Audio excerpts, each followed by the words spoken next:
BJP के 10 बड़े नेता जो अपने जीवन में एक भी चुनाव नहीं हारे, और नंबर 1 वाले का रिकॉर्ड देखकर तो आप भी चौंक जाएंगे। नंबर 10 पर आते हैं गुजरात के मुख्यमंत्री भूपेंद्र पटेल जी, जिन्हें राजनीति में लोग प्यार से दादा कहते हैं और जिनका काम करने का तरीका इतना शांत है कि विरोधी जब तक रणनीति बनाते हैं तब तक वे बाजी मारकर घर चले जाते हैं। राजनीति में कई नेता सिर्फ बड़े बड़े भाषणों के दम पर अपनी गाड़ी खींचते हैं, लेकिन भूपेंद्र पटेल जी ने जमीन पर ऐसा मजबूत ताना बाना बुना कि जीत उनके लिए आदत बन गई। उनके चुनावी सफ़र की शुरुआत 1995 में मेमनगर नगर पालिका से हुई, जहां वे लगातार चुनाव जीतकर पालिका अध्यक्ष बने। इसके बाद वे अहमदाबाद नगर निगम यानी AMC के चुनाव में उतरे और वहां भी लगातार पार्षद चुने गए तथा स्टैंडिंग कमेटी के चेयरमैन बने।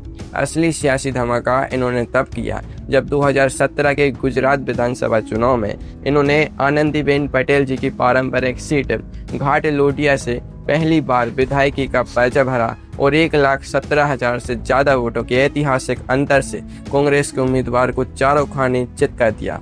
फिर आया 2022 का विधानसभा चुनाव, जिसमें भूपेंद्र पटेल जी ने अपने ही रिकॉर्ड की धज्जियां उड़ाते हुए करीब 1,92,000 वोटों के विशाल अंतर से जीत दर्ज की, जो गुजरात चुनाव के इतिहास का सबसे बड़ा रिकॉर्ड बन गया। नगर पालिका के छोटे से वार्ड से लेकर राज्य की सबसे बड़ी विधानसभा तक भूपेंद्र पटेल जी ने अपनी पूरी जिंदगी में एक भी चुनाव में हार का मुंह नहीं देखा है। नंबर 9 पर आते हैं हरियाणा की राजनीति के मचे हुए खिलाड़ी मनोहर लाल खट्टर जी, जिन्हें लोग प्यार से काका भी बुलाते हैं और जिनकी सादगी के आगे विपक्ष के बड़े बड़े सियासी सुरमा पानी मांगते हुए नजर आते हैं। खट्टर जी दशकों तक पर्दे के पीछे रहकर संघ और संगठन के लिए चुनावी रणनीति तैयार करते रहे और जब खुद चुनावी अखाड़े में उतरे तो सीधे ऐसा दांव खेला कि विरोधी हवा में उड़ गए। साल 2014 में इन्होंने पहली बार कैनाल विधानसभा सीट से अपना पहला चुनावी पर्चा भरा और करीब 63,000 वोटों के भारी अंतर से जीतकर सीधे मुख्यमंत्री की कुर्सी पर जा बैठे। विरोधी सोचते रहे कि यह तो बस पहली बार का तुक्का है, लेकिन 2019 के हरियाणा विधानसभा चुनाव में खट्टर जी ने दोबारा कैनाल सीट से ताल ठोकी और कांग्रेस के दिग्गज नेता को 45,000 से ज़्यादा वोटों से पटकनी देकर यह साबित कर दिया कि उनका चुनावी गणित कितना पक्का है।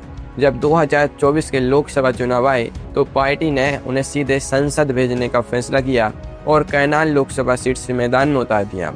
खट्टर जी ने इस बार भी विरोधियों को कोई मौका नहीं दिया और 2,32,000 से ज़्यादा वोटों के प्रचंड अंतर से लोकसभा चुनाव जीतकर अपनी अपराजित जीत की हैट्रिक पूरी कर ली। छात्र राजनीति से लेकर लोकसभा तक खट्टर जी के चुनावी खाते में हार का खाता आज तक नहीं खुला है। नंबर 8 पर आते हैं हिमाचल प्रदेश की सियासत के युवा और तेज तर्रार चेहरे अनुराग ठाकुर जी, जिन्होंने हमीरपुर की पहाड़ी सीट को भाजपा का ऐसा अभेद्य किला बना दिया है जिसे भेदना विपक्ष के लिए लोहे के चने चबाने जैसा साबित हुआ है। कई लोग मानते हैं कि परिवार की सियासी विरासत संभालना आसान होता है, लेकिन लगातार 5 बार लोकसभा की सीटें चढ़ना सिर्फ और सिर्फ जनता के अटूट भरोसे से ही मुमकिन होता है, न कि सिर्फ विरासत से।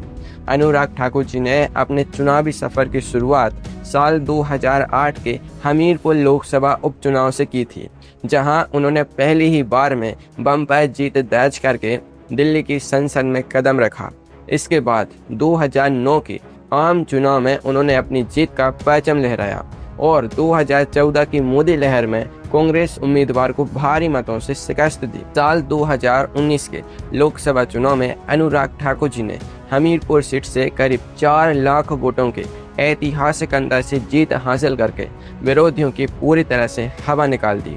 इसके बाद 2024 के लोकसभा चुनाव में जब मुकाबला बेहद कड़ा माना जा रहा था, तब भी अनुराग ठाकुर जी ने अपनी सीट पर भगवा लहराया और लगातार 5वीं बार सांसद बनकर यह साबित कर दिया कि हमीरपुर की जनता के दिल में उनका सिक्का आज भी उसी मजबूती से चलता है। नंबर 7 पर आते हैं भारतीय जनता पार्टी के भीष्म पितामह कहे जाने वाले लाल कृष्ण आडवाणी जी, जिन्होंने अपनी ऐतिहासिक रथ यात्रा से भारतीय राजनीति का पूरा भूगोल और इतिहास ही बदल कर रख दिया था।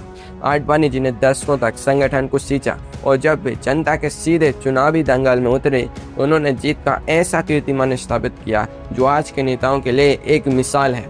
उन्होंने अपना पहला सीधा लोकसभा चुनाव 1989 में नई दिल्ली संसदीय सीट से लड़ा और भारी मतों से जीत हासिल की। इसके बाद 1991 के लोकसभा चुनाव में उन्होंने एक साथ 2 सीटों से किस्मत आजमाई, जिसमें उन्होंने नई दिल्ली सीट पर सुपरस्टार राजेश खन्ना को नजदीकी मुकाबले में हराया और साथ ही गुजरात की गांधीनगर सीट से भी ऐतिहासिक जीत दर्ज की। इसके बाद 1998, 1999, 2004, 2009 और 2014 के आम चुनावों में आडवाणी जी लगातार गांधीनगर लोकसभा सीट से जीतते रहे और हर बार अपनी जीत का अंतर भी बढ़ाते चले गए। आडवाणी जी ने अपने पूरे राजनीतिक जीवन में कुल 7 बार सीधे लोकसभा चुनाव लड़े और 7 बार उन्होंने संसद में प्रचंड विजय के साथ प्रवेश किया।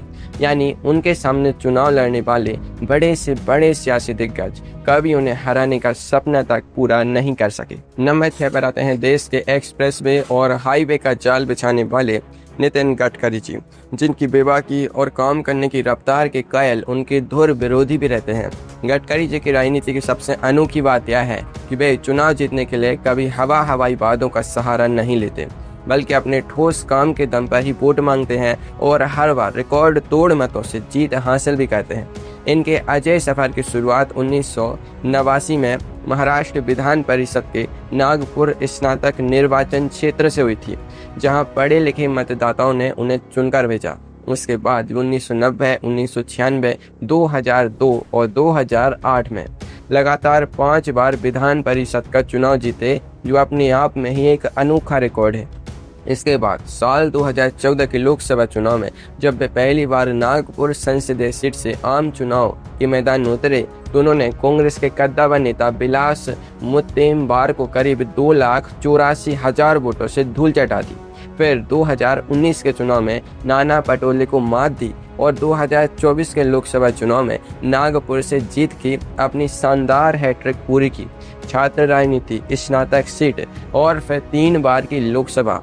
नितिन गडकरी जी अपने 35 साल लंबे चुनावी करियर में हर मोर्चे पर पूरी तरह नाबाद रहे हैं। नंबर 5 पर आते हैं पूर्वोत्तर की राजनीति के सबसे बड़े चाणक्य माने जाने वाले असम के मुख्यमंत्री हेमंत बिस्वा शर्मा जी, जिनके सियासी तर्कस के तीरों का तोड़ आज तक विपक्ष का कोई भी नेता ढूंढ नहीं पाया है। जिस दौर में असम के बड़े बड़े धुरंधर अपनी जमीन बचाने के लिए संघर्ष कर रहे थे, उस दौर में हेमंत जी ने जालुकबारी विधानसभा सीट को अपनी जीत का ऐसा परमानेंट पता बना दिया कि आज वहां चुनाव सिर्फ औपचारिकता बनकर रह गया है। साल 2001 के असम विधानसभा चुनाव में उन्होंने पहली बार ताल ठोकी और असम के पूर्व गृह मंत्री और दिग्गज नेता भृगु कुमार फुकन को सीधे मुकाबले में हराकर सबको चौंका दिया। इसके बाद 2006, 2011, 2016 और 2021 के विधानसभा चुनावों में भी लगातार 5 बार उसी जालुकबारी सीट से चुने गए और हर चुनाव में उनकी जीत का अंतर पिछले चुनाव से 2 गुना होता चला गया।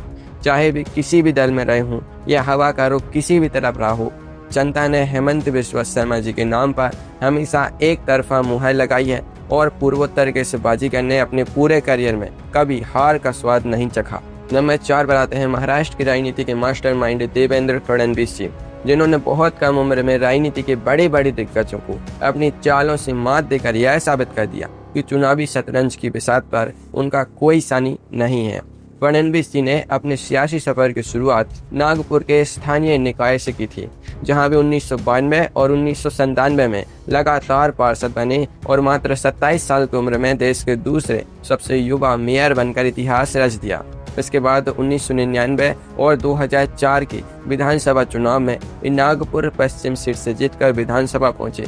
साल 2008 में परिसीमन के बाद जब नागपुर दक्षिण पश्चिम सीट बनी, तो 2009, 2014, 2019 और 2024 के विधानसभा चुनावों में भी लगातार 4 बार इस सीट से भारी अंतर से विजयी रहे। विपक्ष ने हर चुनाव में उन्हें घेरने के लिए चक्रव्यूह तैयार किया, लेकिन फडणवीस जी ने हर बार अपनी सीट पर अंगद का पैर जमाए रखा और छात्र राजनीति से लेकर महाराष्ट्र की सत्ता के शिखर तक कुल 6 विधानसभा और 2 नगर निगम चुनावों में 100% जीत का क्लीन रिकॉर्ड बनाए रखा। नंबर 3 पर आते हैं उत्तर प्रदेश के मुख्यमंत्री योगी आदित्यनाथ जी, जिनकी आक्रामक कार्यशैली और सख्त छवि ने उन्हें देश की राजनीति के सबसे बड़े ब्रांड्स में से एक बना दिया है और जिनके गढ़ में सेंध लगाना विपक्ष के लिए आज नामुमकिन सा लग रहा है। साल 1998 में मात्र 26 साल की उम्र में योगी आदित्यनाथ जी ने गोरखपुर संसदीय सीट से अपना पहला लोकसभा चुनाव लड़ा और जीतकर देश के सबसे युवा सांसदों में शामिल हो गए।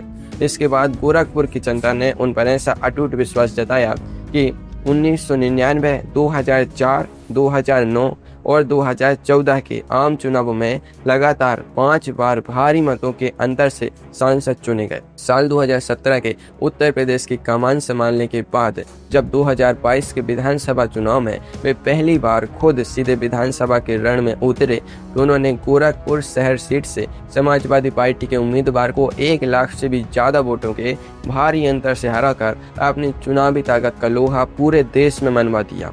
5 बार संसद का अखाड़ा और फिर विधानसभा की पहली ही लड़ाई में ऐसी बम्पर जीत। योगी आदित्यनाथ जी अपने पूरे सियासी जीवन में सीधे चुनाव में पूरी तरह से अपराजय रहे हैं। नंबर 2 पर आते हैं भारतीय राजनीति के आधुनिक चाणक्य और गृह मंत्री अमित शाह जी, जिनका चुनावी मैनेजमेंट ऐसा है कि विरोधी पार्टियां चुनाव शुरू होने से पहले ही मनोवैज्ञानिक के दबाव में आ जाती हैं। अमित शाह जी ने बूथ स्तर की राजनीति से शुरुआत की और जिला सहकारी बैंक से लेकर गुजरात क्रिकेट एसोसिएशन तक हर छोटे बड़े संगठन के चुनाव में जीत का परचम लहराया। जब वे सीधे जनता के चुनावी दंगल में उतरे तो उन्होंने जीत को एक तरफा मुकाबला बना दिया।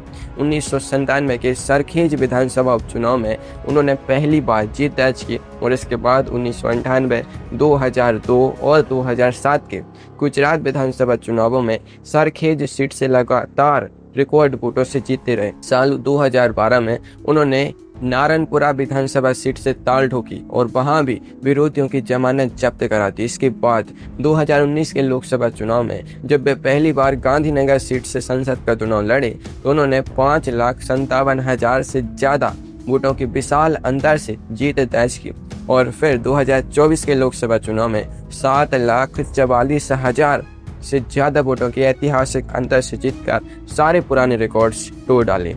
7 बड़े प्रत्यक्ष विधानसभा और लोकसभा चुनावों में अमित शाह जी का जीत का स्ट्राइक रेट पूरे 100% रहा है। नंबर 1 पर आते हैं देश के प्रधानमंत्री नरेंद्र मोदी जी, जिनका चुनावी ट्रैक रिकॉर्ड विश्व राजनीति के सबसे अनोखे और अजेय अध्यायों में गिना जाता है। दशकों तक संगठन के कुशल रणनीतिकार के रूप में काम करने के बाद जब नरेंद्र मोदी जी को साल 2001 में गुजरात का मुख्यमंत्री बनाया गया, तब तक उन्होंने अपनी जिंदगी में एक भी चुनाव नहीं लड़ा था। इसके बाद फरवरी 2002 में उन्होंने राजकोट पश्चिम सीट से अपना पहला विधानसभा उपचुनाव लड़ा और शानदार जीत दर्ज करके विधिवत चुनावी राजनीति में कदम रखा। फिर 2002, 2007 और 2012 के गुजरात विधानसभा चुनावों में वे मणिनगर सीट से लगातार 3 बार बम्पर वोटों से जीतकर विधानसभा पहुंचे। साल 2014 के लोकसभा चुनाव में जब वे केंद्र की राजनीति में उतरे तो उन्होंने बड़ोदरा और वाराणसी दोनों सीटों से एक साथ विशाल जीत दर्ज की। इसके बाद 2019 और फिर 2024 के लोकसभा चुनाव में वे वाराणसी लोकसभा सीट से लगातार तीसरी बार जीतकर प्रधानमंत्री बने।